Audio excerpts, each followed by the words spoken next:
प्रभावकारी होगा, कार्यकर्ताओं के अंदर उत्साह हैगा, आम जनता पहले से ही तैयार है, जनमानस में चर्चाएं जाएगी, बहुत बहुत प्रभावशाली कार्यक्रम होगा। देखिए, पिछले दफे आप लोग जदयू के साथ चुनाव लड़े थे, मिथिलांचल की 2 सीटें दरभंगा मधुबनी आई थी बीजेपी के खाते में, झंझारपुर आई थी जदयू के खाते में। इस बार बीजेपी दावा चाह रही है कि झंझारपुर से भी वो अपना चुनाव लड़े। क्या उम्मीद है? जदयू का जो वोट है वो तो अब आपको मिलेगा नहीं, इंडिया गठबंधन तो अब बहुत बेहतर स्थिति में है। देखिए, 2014 में भी हम जीते थे झंझारपुर से, इधर के मैक्सिमम सीट जीते थे और जनता वही है, मोदी जी वही है। बीच में गठबंधन हुआ था, हम 40 का 40 सीट बिहार का जीतेंगे। लेकिन गठबंधन के दल के नेताओं का कहना है कि जो वोट का समीकरण है वो उनके पक्ष में है। उसके बाद नीतीश कुमार लगातार, या ललन सिंह की बात करें तो वो बीजेपी पर हमला करते रहे। एम्स के निर्माण की बात अगर हो तो उस पर भी बीजेपी को कटघरे में खड़ा किया जाए। देखिए, ऐसा है कि हर पहलवान अपनी ताकत का अंदाज करते हुए फिर भी बेबाकी से बोलता है कि मैं जीत रहा हूं, और किसी कीमत पर जनता, ये लोग नेता गठबंधन कर ले, जनता गठबंधन की स्थिति में नहीं है। नेता सिर्फ एक ही लक्ष्य देखता है, मोदी जी को, और मोदी जी एक प्रधान सेवक के रूप में जो काम किए हैं उसका फलाफल निश्चित रूप से जनता देगा। नहीं, तो सतीश चंद्र दुबे जी थे, सांसद थे, ये भारी संख्या में यहाँ कार्यकर्ता नेता भी मौजूद हैं। क्या कहेंगे, इंडिया गठबंधन के गठन के बाद पहली दफा इंडिया गठबंधन के गठन के बाद अमित शाह जी का यहाँ पे दौरा हो रहा है, कितना कारगर ये सब? अमित शाह जी पहली दफा मिथिलांचल में यहाँ आ रहे हैं इंडिया गठबंधन के गठन के बाद।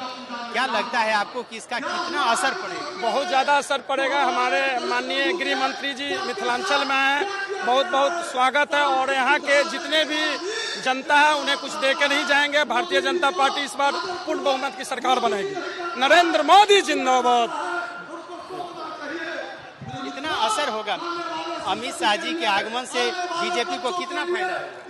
अमित शाह जी के आगमन से पूरे बिहार में जो 40 सीट हैं, वो 40 सीट जो है नरेंद्र मोदी जी के खाता में जाएंगे। लेकिन मिथिलांचल में तो आरोप लग रहा है कि एम्स के निर्माण में केंद्र सरकार ने पैदा की है। कुछ भी रुकावट पैदा नहीं की है। आज भी माननीय मुख्यमंत्री जी ने जमीन मुहैया नहीं करा है, और अपनी जो नाकामयाबी है उसको छुपाने के लिए केंद्र को दोषी मर रहे हैं।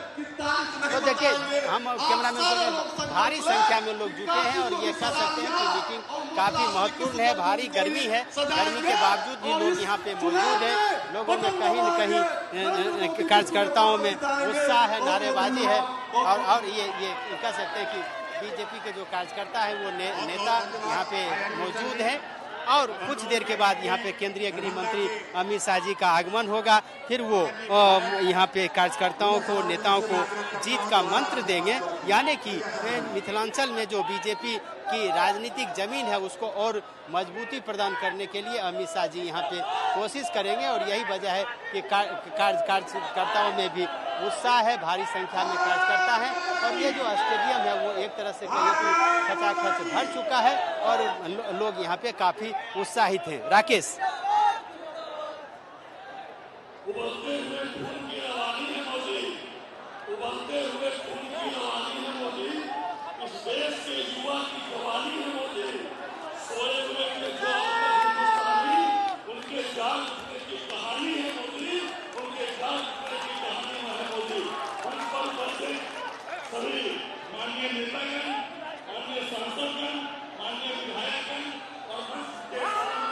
बिल्कुल देख लीजिए, निश्चित रूप से अमित शाह जी टारगेट करेंगे नीतीश की को, और देखिए कि कार्यकर्ताओं में किस तरह से उत्साह है, और कार्यकर्ता यहाँ पे चाह रहे हैं कि कहीं न कहीं अमित शाह जी आएंगे, कितना फायदा होगा यहाँ बीजेपी। देखिए, हम आम युवाओं को, जनमानस की जो मांग है, भारतीय जनता पार्टी कार्यकर्ताओं की मांग है, अब की बार 400 सीट लोकसभा में पार बिहार में, उसके आने से बिहार में युवाओं की जोश है। आप देख सकते हैं पूरा जनसैलाब भरा हुआ है, खाली नहीं है। आने वाले समय में जो समस्या है, आदरणीय मोदी जी ने जो जनाधार किया है उसको लेकर पूरा एकदम भीड़ जनसैलाब उगड़ा हुआ है। लेकिन जदयू के कार्यकर्ताओं का आरोप है कि मिथिलांचल में खास करके दरभंगा में एम्स के निर्माण में केंद्र सरकार ने रुकावट पैदा की। देखिए आदरणीय यशस्वी प्रधानमंत्री और जेपी नड्डा जी राष्ट्रीय अध्यक्ष जी ने लगातार उसके जमीन के लिए मांग कर रही है, लगभग वर्षों से मांग कर रही है। जो प्रतिक्रिया आप लोग ने चलाया भी होगा ये सरासर गलत है। मोदी जी तो दे रहे हैं लेकिन वो जमीन की अनुशंसा नहीं कर रहे हैं। तो ये है कार्यकर्ताओं में उत्साह है, कहीं न कहीं लोग ये समझ रहे हैं। कितना फायदा होगा यहाँ बीजेपी? मेरा नाम मनोज कुमार मुन्ना हुआ, भाजपा जिला मीडिया प्रभारी। आज भारत सरकार के गृह मंत्री श्री अमित भाई शाह जी झंझारपुर, मधुबनी, दरभंगा, सहरसा, सुपौल, सीतामढ़ी की जनताओं को संबोधन करने आ रहे हैं।